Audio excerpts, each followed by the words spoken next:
नमस्कार, मी पंजाब डक हवामान अभ्यासक मुक्काम पोस्ट गुगळी धामणगाव तालुका सेलू जिल्हा परभणी. आजपासून खास करून फक्त पूर्व विदर्भातल्या शेतकऱ्यांसाठी अंदाज देत आहे. कारण की पूर्व विदर्भातल्या शेतकऱ्यांमध्ये काही ठिकाणी हरभरा काढणी चालू आहे, तूर काढणं चालू आहे, भाताचं देखील चालू आहे.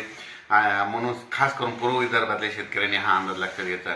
कारण की पूर्व विदर्भामध्ये 17 मार्च 18, 19, 20 दरम्यान म्हणजे पूर्व विदर्भामध्ये गडचिरोली, वर्धा, नागपूर, भंडारा, चंद्रपूर या भागामध्ये काही भागामध्ये गारपीट होणार आहे. म्हणून तिथल्या शेतकऱ्यांनी तुम्ही तुमच्या पिकाची धानाची काळजी घ्यावी.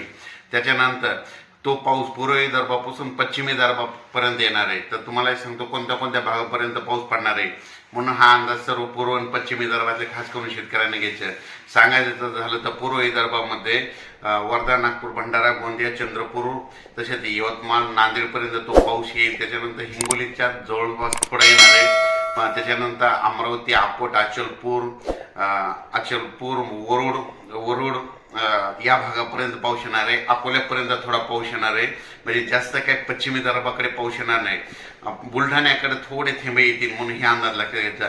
पण बुलढाण्यापासून जसं पुढं अकोल्याकडे जातं तसं पावसाची तीव्र वाढत जाणार आहे. अकोल्याच्या पुढे अमरावतीकडे जास्त वाढत जाणार आहे. अमरावतीच्या पुढे अचलपूर तिकडे जास्त पाऊस वाढत जाणार आहे.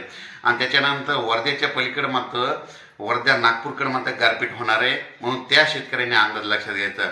त्याच्यानंतर चंद्रपूरच्या पूर्वेकडे भागामध्ये गारपीट होणार आहे. म्हणजे हे देखील लक्षात घ्यायचं.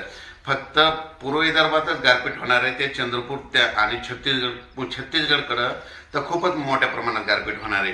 म्हणून छत्तीसगड या राज्यातील सर्व शेतकऱ्यांनी हे देखील अंदाज लक्षात घ्यायचा.